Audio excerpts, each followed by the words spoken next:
Bismillahirrahmanirrahim. Assalamualaikum warahmatullahi wabarakatuh. Alhamdulillahi wa'dah. Assalatu wassalamu ala nabiyal ba'dah. La hawla wa la quwata illa billah, amma ba'd. Dewan juri yang arif lagi bijaksana, santri putra dan santri putri yang disayangi oleh Sang Maha Penyayang Allah Subhanahu wa taala. Amin Allahumma amin. Hidup tidaklah mesti selurus penggaris, karena yang namanya hidup itu seperti jalan yang punya lika-liku kehidupan. Ada suka, ada duka. Ada senang, ada susah. Tak selalu mengenal kata ramah, karena ternyata yang namanya hidup juga punya masalah. Masalah itu, Kang, Mbak, adalah sebuah musibah yang datangnya dari Allah, yang pasti akan terjadi pada setiap manusia. Allah Subhanahu wa taala berfirman dalam Al-Qur'an surah Al-Baqarah ayat 155. A'udzu billahi minasyaitonir rajim. Bismillahirrahmanirrahim. وَلَنَبْلُوَنَّكُمْ بِشَيْءٍ مِنَ الْخَوْفِ وَالْجُوعِ وَنَقْصٍ مِنَ الْأَمْوَالِ وَالْأَنفُسِ وَالثَّمَرَاتِ وَبَشِّرِ الصَّابِرِينَ.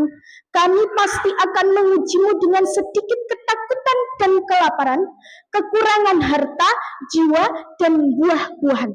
Sampaikanlah wahai Nabi Muhammad kabar gembira kepada orang-orang yang sabar. Kang, Mbak, kita ini manusia pasti akan diuji oleh Allah dengan segala musibah yang datang kepada kita.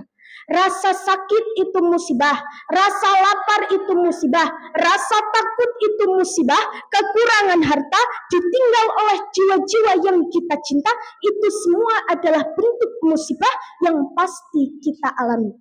Terfikirlah dalam pikiran kita, kenapa kita harus diberi musibah?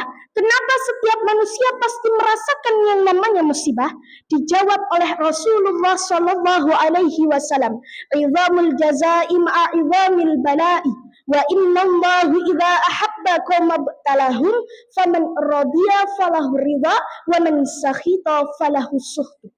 Besarnya ganjaran pahala sesuai dengan besarnya cobaan. Dan sesungguhnya jika Allah mencintai suatu kaum, maka Allah akan mengujinya dengan cobaan. Oleh karena itu, siapa ridha, maka baginya ridha Allah. Tapi siapa murka, maka baginya murka Allah. Kang, Mbak, musibah itu memang sesuatu yang kita tidak sukai, sesuatu yang kita benci. Tapi ketika Allah menimpakan musibah kepada kita, jangan pernah berpikir bahwa itu adalah bentuk kebencian Allah.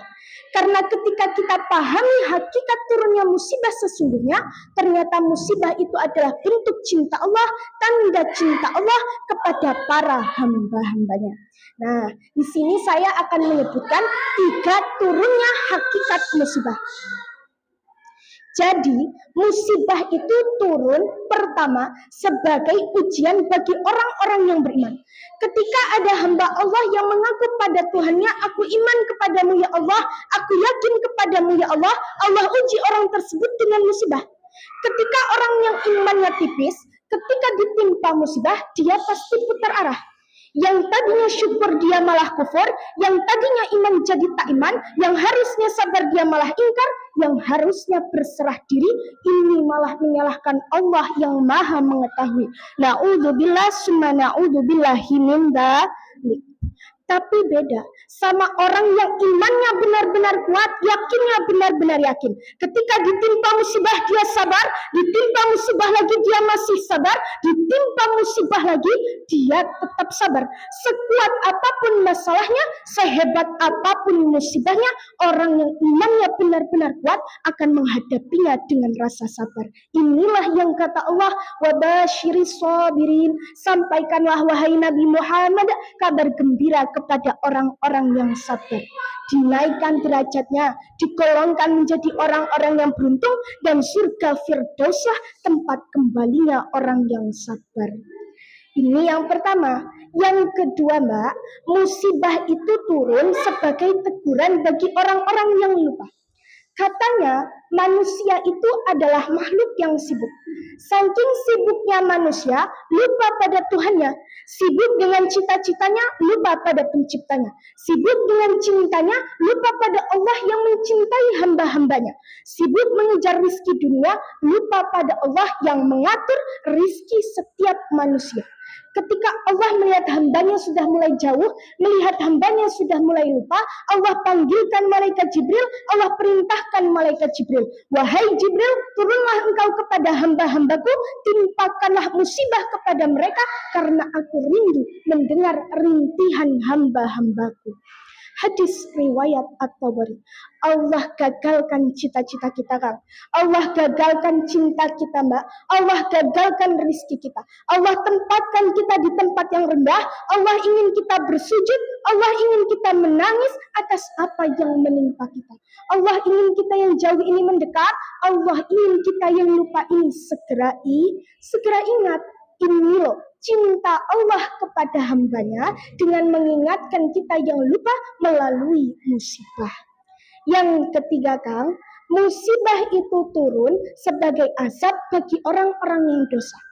Kita yang ngakunya iman, yang ngakunya Islam pun tidak pernah lepas dari yang namanya dosa.